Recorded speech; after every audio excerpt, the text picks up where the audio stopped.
Hi friends, എല്ലാവർക്കും നമസ്കാരം. ചാനലിലേക്ക് സ്വാഗതം. ഇന്നത്തെ റെസിപ്പി ഇതാണ് കേട്ടോ, പുളി ഇഞ്ചി.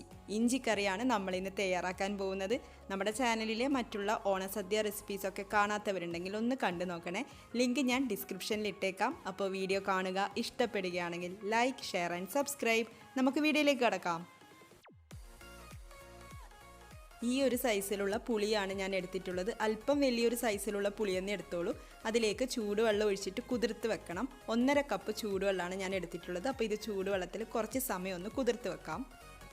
പിന്നീട് നന്നായിട്ട് പിഴിഞ്ഞെടുത്തതിന് ശേഷം ഇതൊന്ന് അരിച്ചെടുക്കണം. എന്നിട്ട് നമുക്കൊരു പാത്രത്തിലേക്ക് ഒഴിച്ചു കൊടുക്കാം.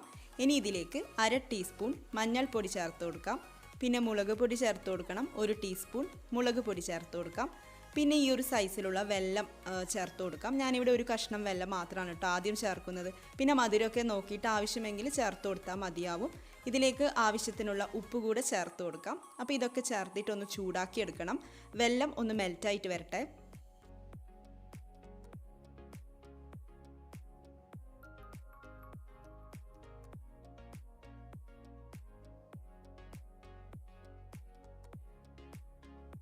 ഇതിവിടെ ചൂടായി വരുന്നുണ്ട്. വെല്ലം മെൽറ്റായിട്ടുമുണ്ട്. നമുക്കിനി ഈ പാത്രം അടുത്ത സ്റ്റൗ ഓണാക്കിയിട്ട് അവിടത്തേക്ക് വെക്കാം. എന്നിട്ട് ഈ ഒരു സ്റ്റൗവിലേക്ക് നമുക്കൊരു പാൻ എടുത്ത് വെക്കണം. ഇതിലേക്ക് 2 ടേബിൾ സ്പൂൺ വെളിച്ചെണ്ണ ഒഴിച്ചു കൊടുക്കാം. 1/2 ടീസ്പൂൺ കടുക് ചേർത്ത് കൊടുക്കാം. 1/2 ടീസ്പൂൺ ഉഴുന്ന് പരിപ്പ് ചേർത്ത് കൊടുക്കാം. പിന്നെ 1-2 വറ്റൽമുളകും പിന്നെ ആവശ്യത്തിന് കറിവേപ്പിലയും കൂടെ ചേർത്തിട്ട് കടുകൊന്ന് പൊട്ടിച്ചെടുക്കാം. കടുക് പൊട്ടിക്കഴിഞ്ഞാൽ അതിലേക്ക് ഇഞ്ചി ചേർത്ത് കൊടുക്കാം. ചെറുതായിട്ട് അരിഞ്ഞു വെച്ചിട്ടുള്ള 1/2 കപ്പ് ഇഞ്ചിയാണ് ചേർത്ത് കൊടുക്കുന്നത്. ആദ്യമേ പറയട്ടെ, ഞാനിവിടെ ചെറിയൊരു ക്വാണ്ടിറ്റിയിലാണ് പുളിയിഞ്ചി തയ്യാറാക്കുന്നത്. അപ്പോൾ നിങ്ങൾക്ക് വേണമെങ്കിൽ കുറച്ച് കൂടുതലൊക്കെ തയ്യാറാക്കാം. അങ്ങനെ വരുമ്പോൾ ഇഞ്ചിയും പുളിയും വെല്ലമൊക്കെ കുറച്ച് കൂടുതൽ എടുത്തിട്ട് തയ്യാറാക്കാം. ഇനി ഇതിലേക്ക് 2 പച്ചമുളക് ചെറുതായി അരിഞ്ഞതും കൂടെ ചേർത്തിട്ട് ഒന്ന് നന്നായിട്ട് വഴറ്റിയെടുക്കണം. ഇഞ്ചിയുടെ കളറൊക്കെ മാറി ഇഞ്ചി നന്നായിട്ട് വാടി വരണം. നല്ല ഗോൾഡൻ ബ്രൗൺ കളറാവുന്നത് വരെ നമുക്ക് വഴറ്റിയെടുക്കാം.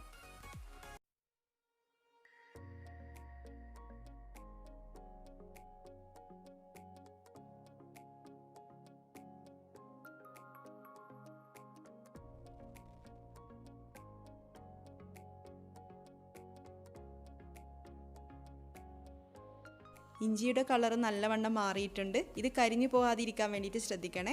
അപ്പോൾ ഇതിവിടെ റെഡി ആയിട്ടുണ്ട്. നമുക്കിതിനി എടുത്ത് വെക്കാം.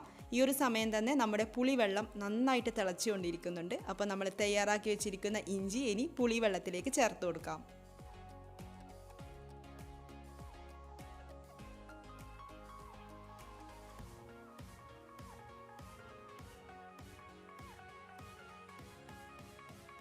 ഇതിലേക്ക് ആവശ്യമെങ്കിൽ വെള്ളം ചേർത്ത് കൊടുക്കാം. 1/4 കപ്പ് മുതൽ 1/2 കപ്പ് വരെയൊക്കെ വെള്ളം ചേർത്ത് കൊടുക്കാം. ചൂടുവെള്ളമാണ് ഒഴിച്ചു കൊടുക്കേണ്ടത്.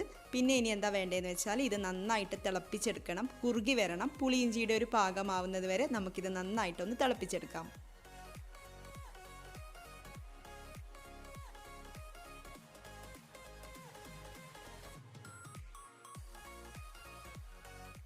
ഇതിവിടെ കുറുകി വന്നിട്ടുണ്ട്. നല്ല ഡാർക്ക് കളറായിട്ടുമുണ്ട്. കാണാലോ അല്ലേ? ഇനി നമുക്കിതിലേക്ക് ഉലുവ വറുത്ത് പൊടിച്ചത് ചേർത്ത് കൊടുക്കാം. കൂടുതലൊന്നും ചേർക്കേണ്ട. ഒരു 1/4 ടീസ്പൂണൊക്കെ ചേർത്താൽ മതിയാവും. ഇല്ലെങ്കിൽ കുറച്ച് കയ്പ്പ് രുചി വരും. അപ്പോൾ ഒരു 1/4 ടീസ്പൂണൊക്കെ ചേർക്കാം. അതുപോലെ കായം കൂടെ ചേർത്ത് കൊടുക്കണം.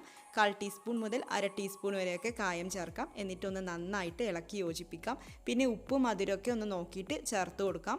മധുരം കുറവായിട്ട് തോന്നുകയാണെങ്കിൽ കുറച്ചുകൂടെ വെള്ളം ചേർത്ത് കൊടുക്കാം. അതുപോലെ ഉപ്പൊക്കെ ഒന്ന് നോക്കിയിട്ട് പാകത്തിന് ചേർത്ത് കൊടുക്കാം. അപ്പോൾ ഇത്രയേ ഉള്ളൂ, നമ്മുടെ പുളി ഇഞ്ചി ഇവിടെ റെഡി ആയിട്ടുണ്ട്.